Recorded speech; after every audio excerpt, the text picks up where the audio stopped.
your video now or during the presentation. And also, I had a quick announcement in reference to the interlibrary loan service. So that will be back up on June 21st. So for those of you that don't know what that is, it's a service where you can request a book that's not available in our libraries. And we request it from other libraries to participate in this, and then they send it to our library, and then in turn you could come to us and check it out and take it with you. So yeah, thank you for your patience on that. So really quickly, I just want to mention what Lunch with the Librarians is. So it's a monthly workshop that we have been doing where we bring in guest speakers that talk about some of the services and resources that we offer at the libraries at UCR. That way you're better informed and are able to use them to help you with your quarter and your classes better. So yeah, let me quickly introduce myself and Sandy, the host for today. So my name is Alvaro Alvarez. I'm the I'm the Creator Lab librarian. So my title is the Innovative Media Service Librarian. I started at UCR probably right before the pandemic. And so yeah, I feel kind of new. So my job there is working around the creating workshops, any program around the Creator Lab. I work closely with the manager for the Creator Lab as well, helping them with some of the services we offer, which include 3D printing, laser cutting. We have sewing, VR, circuits, and other equipment. So when we get back to normal things at UCR after the pandemic, hopefully in the fall when we're face-to-face, hopefully you can visit us and we can show you all these neat services and equipment that you can use. So I'll hand it over to Sandy real quick so she can introduce herself. Thanks, Alvaro. So hi, everybody. My name is Sandy Enriquez. I'm the Public Services, Outreach, and Community Engagement Librarian in Special Collections and University Archives. So that means that I handle a lot of the programming and the workshops for all of the archives, special collections related materials we have. And I also help folks learn how to access those materials, how to get more information about our collections, and just how to utilize these resources. Oh, thank you, Sandy. Okay, everyone. So I'm going to start with our first guest speaker. His name is Phillip Chu, who is the Reserve Streaming Coordinator and Access Services, and who is part of the curbside pickup service that's going on right now. So Phil, can you please tell us a little bit about yourself and your experience working with this service?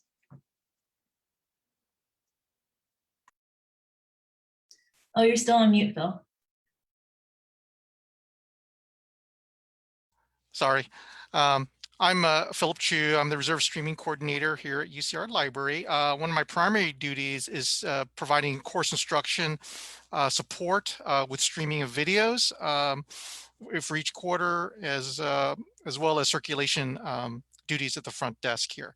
So I've been here since 2014 when they used to have a music and multimedia library, and since those had closed down, I moved over to Rivera. So if you see videos in iLearn or Canvas, whatever LMS system you're using, you'll pretty much have contacted me for those videos. So anyway, without further ado, I'll go ahead and give you a little background on our curbside delivery service. I have to wear a mask and gloves because I'm at the office and I'm in the community desk right now, so I have to wear this. And we're offering contact-free service. It started in June of last year when we partially reopened the library to allow basically faculty, staff, and students to check out materials at Rivera Library, as well as Orbach. There's only one person here on duty. I'll go ahead and share my slide screen. Hold on a second. I have a slide point presentation. Probably be easy to read. Oh, 1 second. Okay, hopefully can you all see that? Yes, we can. Okay, so again, these I'm gonna go a little quickly on these slides. I apologize for going a little quickly, but Sandy has a copy of this, so you're welcome to request a copy of these slides. So again, it's a contact-free service. We started in June 15th. There's one person on staff in the afternoon. It could be me, it could be somebody else, and we kind of alternate depending on what it is. So it allows basically UCR, the community, the campus, faculty, staff, and students, as well as alumni, and also professional professional staff who are working as like scholars, visiting scholars, to request materials from Rivera and Orbach. The pickup location is at Rivera Library only. Hours of operation are Monday through Friday between 1 to 4:30 p.m. Again, it's limited just to UCR campus, the campus population. You have to have an R card or a UCID. You have their picture on it to pick up the materials. There's some rare exceptions if you don't have one of those, driver's license with some sort of photo ID, so we know to confirm it's you, okay? And you can either walk or drive to the Rivera Library. And there are signs basically posted throughout campus. I'll show you in a little slide a little more. But the request process, you have to go to our catalog page. I'll give you a little brief demo after my presentation to show you how to go ahead and request materials. We request that you give us at least 24 to 48 hours because these materials are only paged once a day and usually in the mornings, okay? And then once you're you confirm your request has gone through and you will receive an email notification. Okay, and on the back end, what we do is that we have staff that come in the mornings, they pull the items after it's been approved by our collection maintenance manager who's on site. The reason it has to be reviewed first is because there's something called HathiTrust, and we need to make sure it's not available online before we loan out the materials to you. I'll explain it a little more in detail. Basically, HathiTrust is an online emergency archives that allows students and whoever is enrolled in the campus to access the materials online.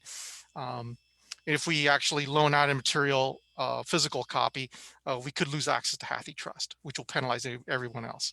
And I'll go in a little more detail further on, okay? So in the back, once we pull page materials, we scan them in and we place them on the hold shelf, as you see here in the picture. And then it has basically your last name and your first name. And then an email is sent out to the requester once the items are ready for pickup.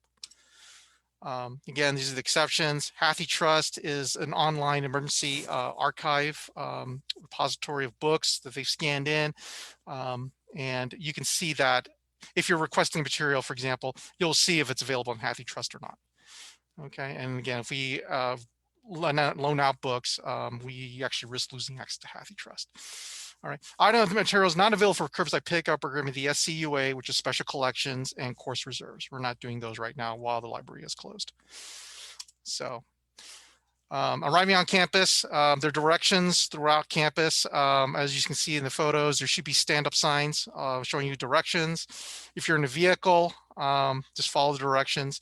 And once you arrive at the loading dock, go ahead and call the number.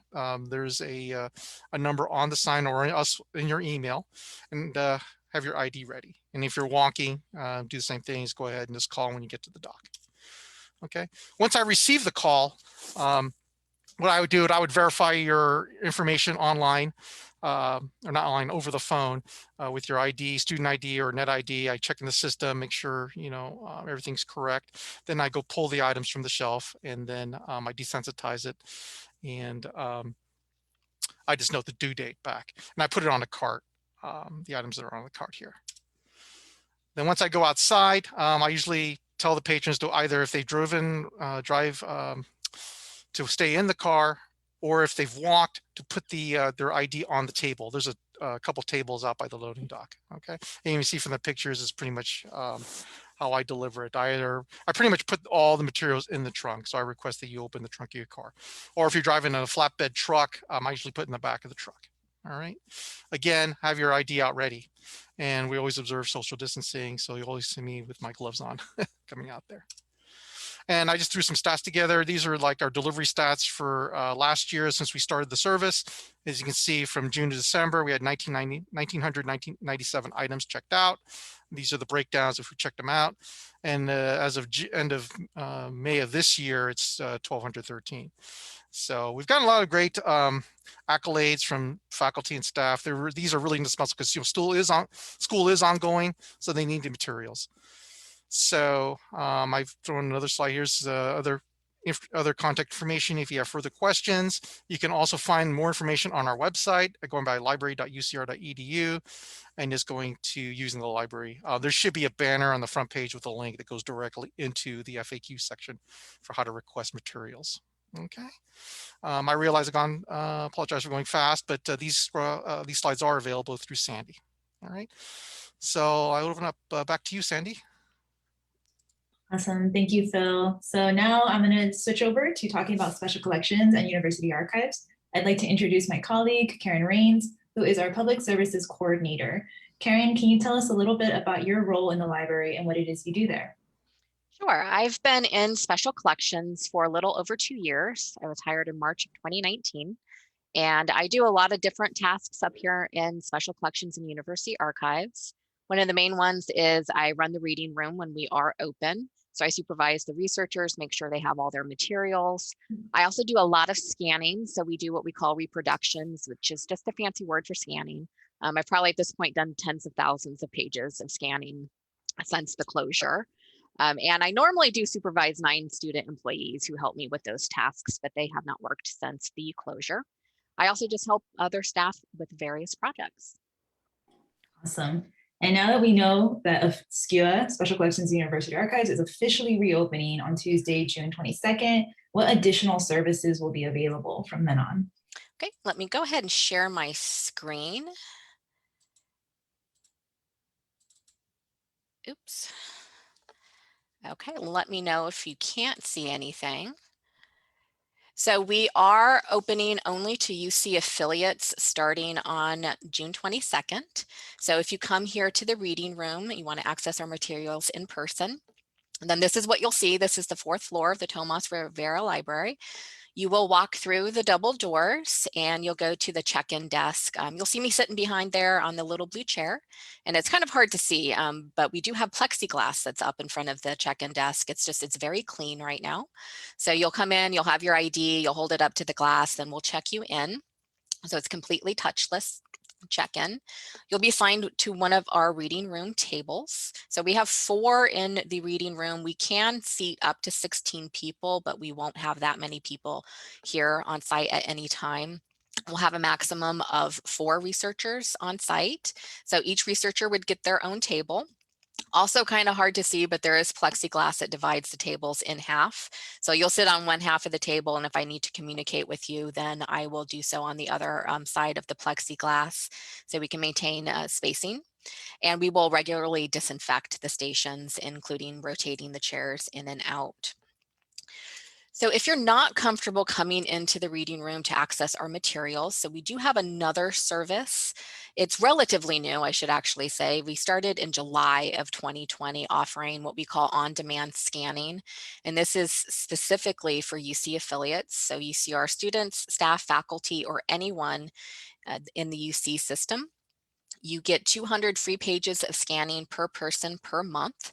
So if there are materials that you know you want out there, go ahead and put in a request. You can go to aon.library.ucr.edu, and that address is in the 3rd bullet point. You can submit your request that way. I can digitize and I can send them to you electronically. That way you don't have to come into the reading room. This is a wonderful service. It is free of charge right now. We normally do charge 50 cents per page, but we're not doing that right now since it's difficult for people to access in person. We will eventually go back to charging. So this is the time to put in requests if there is something that you know that you're interested in. And again, this is going to put you in a priority level for scans. So we put you to the top of the list, even over members of the public who are paying for scans.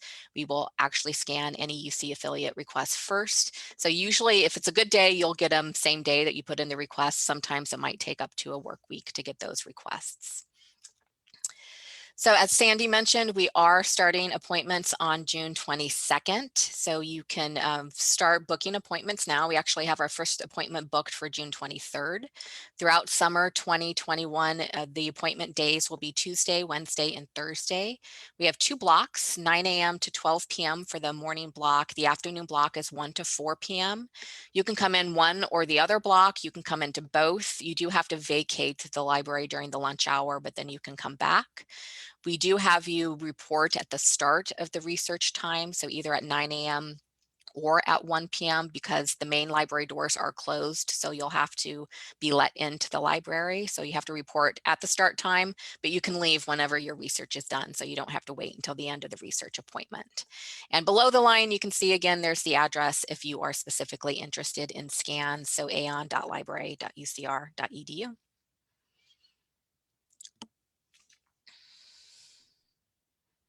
Awesome. So Karen, can you tell us a little bit more about what are some common requests that you get, or some frequently requested items or collections that you see in the orders? Sure, that's a great question. So I have another slide for everyone. And these are the 4 main areas where I receive requests.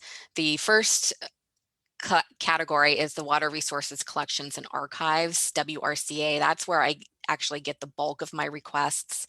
A lot of requests from government agencies, from law firms, from environmental scientists. So we have records from the 1800s, the 1900s, water, not just in California, but the United States, and some international records as well. And just a few months ago, we actually had PBS make a request. They are doing a series on disasters that have happened. And this is a dam in Los Angeles that actually collapsed in the 1920s. So this is the before shot. This is coming up the after shot of what it looked like. So it was a complete dam failure. We have all of the records, we have reports, and we have photographs that were taken just hours after the actual collapse. So they'll be using that in a PBS episode coming up. Another category, and this is probably my favorite, is the Eaton collection of science fiction and fantasy. We have over 300,000 cataloged items in these categories. And just last summer, we actually had UCR marketing came to us. They wanted some of the interesting things we have in our collection. So we scanned the very first issue of Black Panther. So this is the first time he ever appeared in the Marvel universe. We have that issue in pristine condition. It's actually locked in our vault. So they did a little mini marketing campaign about this particular comic book. We do also have manuscript collection, including rare books. This is perhaps my favorite thing that we have in special collections. It's a relatively new acquisition. We've had it just a little over a year, but it dates to the 9th century. So it's between the year 825 and 850. And it's a piece of vellum, which is animal skin that's been stretched out. So it's not paper, but it operates like paper. We also do have university archives. So the history of UCR lives up here in special collections and university archives. You can come and experience what UCR was like in the past. We had a researcher who was here in the late 50s and early 60s as a student, and he wanted to see some of the photographs of when he was a student here. So this is one of the photographs I scanned, which is actually our bell tower under construction, which we always think it's been there forever, but it hasn't been. They did have to build it. And you can see the arches over to the right-hand side are the ones right in front of the Rivera Library. And these are always my favorite when we see photographs of students. So I love looking at their hair, their clothes, where they used to congregate, kind of seeing what is the same, what has changed over time. But all of these materials are available to you if you want to come in person to the reading room, or if you want to get them scanned. So go ahead and just let me know, and we can make either one happen in person or digitally. And again, here's all of our contact information. Back to you, Sandy. Oh, thank you so much. That was fantastic. And so many things that even I, like working there, didn't know about, like especially the dam picture. It's really interesting to see. So now we'd like to open it up to a Q&A. If you do have any questions for either Phil about curbside pickup, or for Karen about special collections and university archives, please feel free to put them in the chat. I do have some questions to start us off with. So the first one is, what has it been like working on site during the pandemic? Very quiet. So I'm actually, Phil's in a common area. He's down on the ground floor of the library. I'm up on the 4th floor, pretty much just by myself, me and the books. So I normally just see people when I first come in at the start of the day, and then when I leave at the end of the day. But it's been nice, not that I don't miss my colleagues or anything like that, but it's been very interesting working without having my student workers here, without having staff here, and not having in-public researchers. Yeah, same thing, Sandy. Same feelings that Karen had echoed. Yeah, it is kind of empty. I do get a lot of phone calls, obviously, because we're a public face down here. Obviously, the most common questions we get is basically, is the library open, or I need access to a printer, or, can you rent laptops? Unfortunately, we just have to say, no, we can't. You've got to, find alternative sources for that. And a lot of times I usually point them to like Staples or, FedEx to print if they need any print jobs done, or to email or fax or whatever they need access to. So, but other than that, it is pretty lonely down here. I'm like the only one. Sometimes there's only a few maintenance people. They do come around. So, but yeah, it is kind of disheartening to turn people away.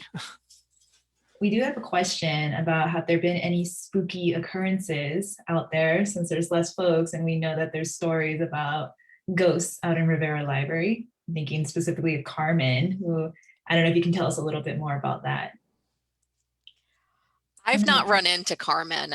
Carmen and I have an understanding. I say good morning and she doesn't bother me. So I've not seen her or had any occurrences. I know other people say they have.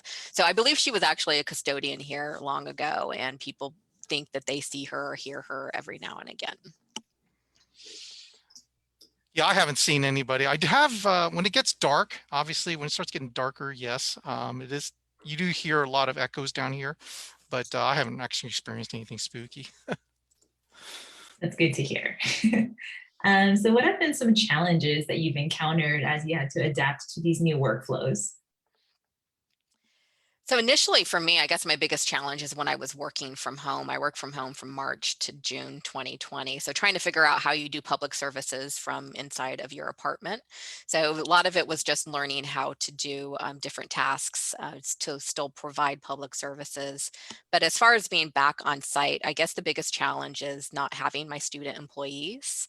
But the benefit is that I do everything that they used to do. So now I know that I can expect more from my student workers, because if I can do these things, then I know they have the capability as well. So when we start back up, I probably will have to start from scratch as far as our staff of student employees, because most of them have graduated. I will definitely be able to train them on how to do a little bit more without maybe them knowing that they're doing more than the other student workers in the past. Yeah, I would say from my end, since I am involved in streaming, because that's like almost half my other duties, having access to my equipment and to the media collection has been a challenge. Since we closed down back in March of last year, I wasn't able to access, our collection for about 2 months, 3 months. So all the instructors and students, we had to actually purchase videos online for streaming. And that kind of become a challenge. But having access, once we reopened it for curbside delivery, I was able to access my equipment here. And that's something that, especially for documentaries and hard to find videos, that has been probably the most problematic in terms of trying to find resources. So that's been definitely a challenge. And of course, the Hathy Trust. We get a lot of cancellations. People don't know why their request got canceled. And we try to educate them in terms of, how to go and find alternate sources. If we can't find alternate sources, we have to point them to a college collection strategist. So. Yeah, that's good to hear, though. There's always other places that we can, direct you if you have questions and we ourselves can't answer them. Like we have a network of folks that are, happy and willing to help. So my final question is, what is the main takeaway that you want folks to remember from today's event? For special collections, I'd love people to know that we're here. We have materials that you can access starting on the 22nd. You can do so in person, but starting right now, you can make requests online. So we have a lot of wonderful materials. If you don't know what you need or what's up here, you can email special collections. I can help you, or I can assign it to one of our librarians who have expertise in these areas and they can assist you. But come access our materials. We'd love to have you here. Yeah, definitely. I would say also we opened up a new Dropbox in lot 1. Feel free to use it. We got a lot of requests too of patrons calling about work. They can drop off their books if they're no longer, if they no longer need them. Coming to the library can be problematic to a lot of people, especially if a lot of books. But now lot 1, which is I'm just trying to think. It's West Campus Drive, I believe. It's near the front gate as you get off the freeway off of 215. You'll see signs directing you to lot 1. You can actually drop it off there. Also, I just wanted to actually share my screen. I wanted to show you exactly how to request materials. Something I forgot to bring up. I'll go ahead and just do it now so you can actually take a look at it. If you can see my screen, you're looking at basically the library catalog. Can everybody see it? Okay. Yes, we see it. I've already logged in under my name. What you have to do is you have to sign in. There's a login or sign in request up on the right-hand side. And you just basically type in what you want. For this occasion, it'd be Harry Potter. And then you scroll down to find out what's available to physical collections you can request here. You can see, like, for example, Harry Potter and the Sorcerer's Stone. It's available in the media collection. So what you have to do is go here and you click on UCR Request. Again, you have to be basically a UCR campus faculty, staff, or student to be able to request these. Okay, same thing, as well as alumni. You can send the request. I'm not actually going to do the request, but oh, actually, I just did that. I have to cancel it though. But basically, you can choose what library you can pick it up as well too. I don't know why it didn't come up though. You should have a little thing there, and then you'll get an email saying that your request has been received, and to wait up to 72 hours to get it a notification on when it's ready for pickup. All right, so and then if you see HathiTrust, you'll see it down at the bottom. So for example, for books, you'll see available at HathiTrust. Just click on the HathiTrust link, it'll go directly there. All right. I just wanted to quickly show you that. And again, if you have any other questions, you can go and just email or call our front desk line at 827-3220 or library_circulation@ucr.edu. Okay. Thanks, Phil. And I'll definitely make sure to send out copies of the slides from both presentations if possible to everyone that signed up through email. We're also recording today's session, so we'll probably share that through social media or on our YouTube page, for example. So there's going to be plenty of ways that folks can get this information if they forget any details or want to review anything. And as Phil said, we're always here to help. So we really hope that you reach out to us. We're looking forward to seeing you on site in Special Collections University Archives, or hopefully in the library soon in the future. Keep our fingers crossed. And thank you so much, everyone. Hope you have a great rest of your day.